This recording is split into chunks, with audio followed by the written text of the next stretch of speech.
আমরা কোনো ল্যাপটপের ব্যাপারে কিছুই জানি না, আর আমার বন্ধু চোর নয়। এটা হলো আমার অ্যাড্রেস আর এটা ওয়াকি টকি। নিজের বন্ধুর সাথে তুমি এটা দিয়ে কথা বলতে পারো। তুমি জানতে থাকবে যে আমরা ওর কত সেবা করছি। যতক্ষণ ল্যাপটপ আমার হাতে না আসবে ততক্ষণ আমরা ওর খুব সেবা করে যাব। সায়েন্টিস্ট মিস্টার জেড, কয়লা কিলা বিহাইন্ড ব্লু মাউন্টেন। ও, এই তো একজন সায়েন্টিস্ট। এর ল্যাপটপ চুরি হয়ে গেছে, তাহলে তো খুব ইম্পর্টেন্ট ব্যাপার। কিন্তু চুরি কে করতে পারে? জন ছাড়া? ও, চিঙ্গাম স্যারকেও ফোন করতে পারবো না, কিন্তু পুলিশের কাছে কেন যেতে চাইছে না? এমন কি আছে ওই ল্যাপটপে? যাই, জনের কাছ থেকে শুরু করা যাক।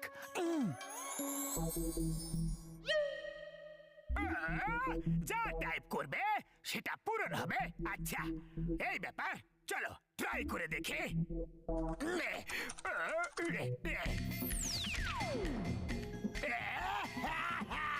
কি সুন্দর! তাহলে এটা সত্যি সত্যি এতে যা লিখবে সেটাই পূরণ হয়ে যাবে। বাস বাস, এক এক কাপ করে গরম চা নিয়ে নাও, আর কিছু খাওয়ার জন্য যদি পাই, আর পার্টি হয়ে গেলে কেমন হয় বস? এক কাপ চা দুধ দিয়ে জল ফুটিয়ে, চিনি বেশি, চা পাতা কম, আর সাথে কিছু খাওয়ার জন্য।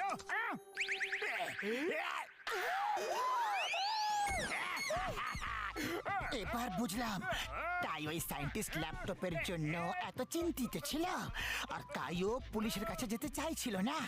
পুলিশ এরকম ল্যাপটপ নিয়ে সরকারকে দিয়ে দেবে যে। ঠিক আছে, ঠিক আছে, দাঁড়াও দাঁড়াও পাতলু, এটা চিটিং করছো, চোরের ঘরে চুরি করছো। আমি তোমাকে ছাড়বো না, চুরি আমার কাজ।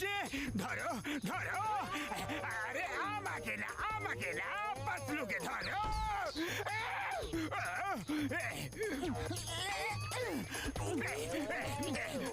জন আর গুন্ডের হাতে পায়ে বেরিয়ে পড়ে যাক।